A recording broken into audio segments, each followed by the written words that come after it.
Assalamualaikum warahmatullahi wabarakatuh. Saya Arsida Trianingsi akan mempresentasikan materi pragmatik tentang tindak tutur, lokusi, ilokusi, dan perlokusi. Nah, sebenarnya ini adalah materi yang harusnya itu mudah untuk dipahamin.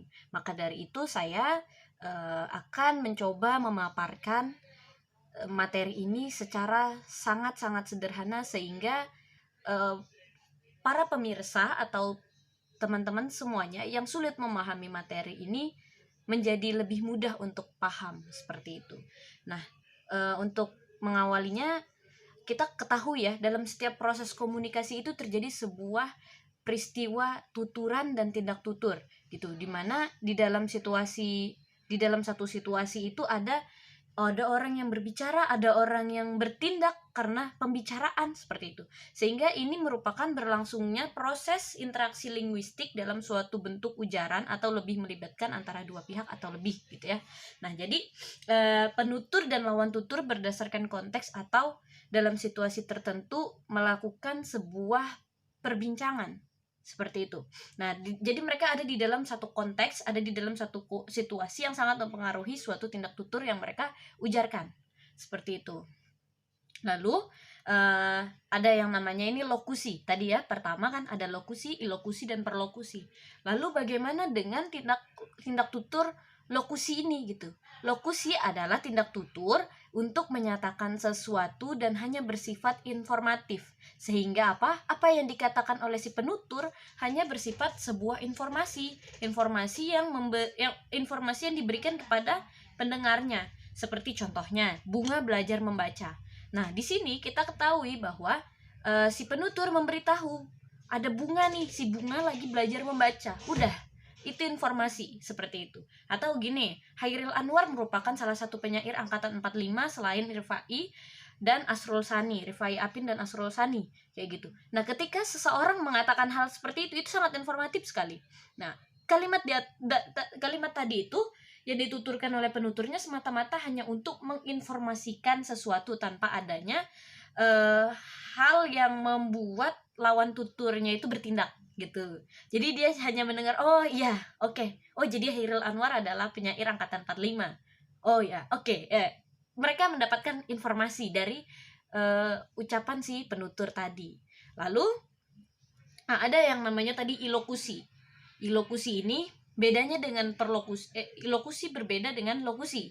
Jadi kalau ilokusi adalah tindak tutur yang berfungsi untuk menyatakan atau menginformasikan sesuatu dan dipergunakan untuk si pendengar itu melakukan sebuah tindakan. Contohnya, ujian akhir semester sudah dekat.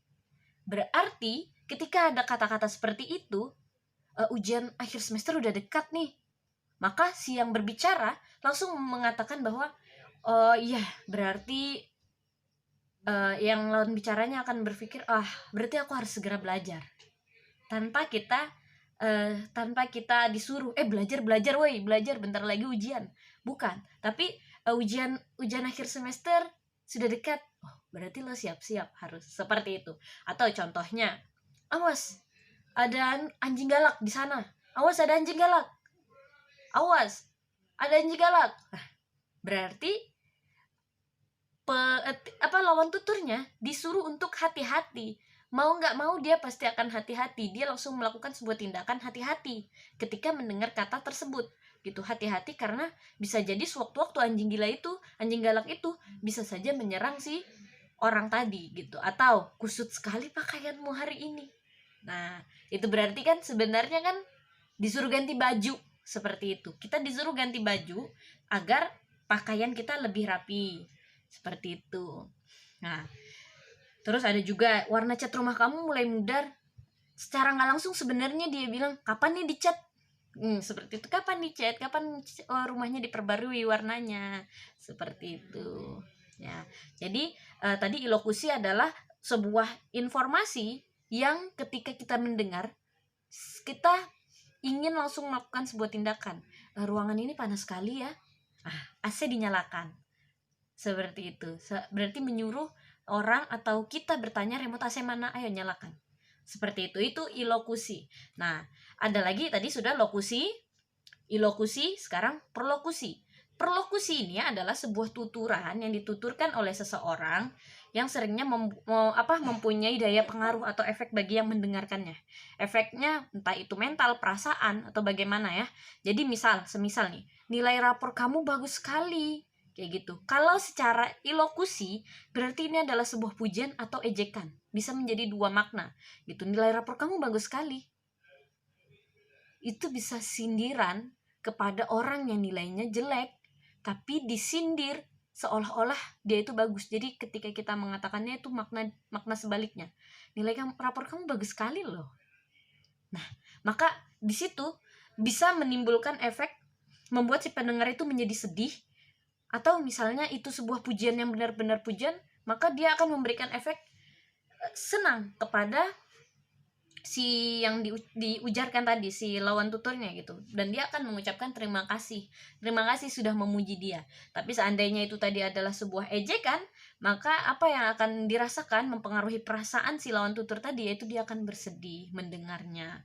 Seperti itu adalah perlokusi tuturan yang dituturkan yang memberikan pengaruh terhadap lawan tuturnya, entah itu perasaan atau pikirannya. Seperti itu. Oke, baik. Mungkin itu saja yang saya dapat sampaikan, saya dapat jelaskan mengenai ilokusi, perlokusi, dan lokusi. Gitu. Semoga dengan penjelasan yang begitu singkat, padat, jelas ini semoga memberikan pengetahuan baru dan wawasan yang baru. Terima kasih. Wassalamualaikum warahmatullahi wabarakatuh.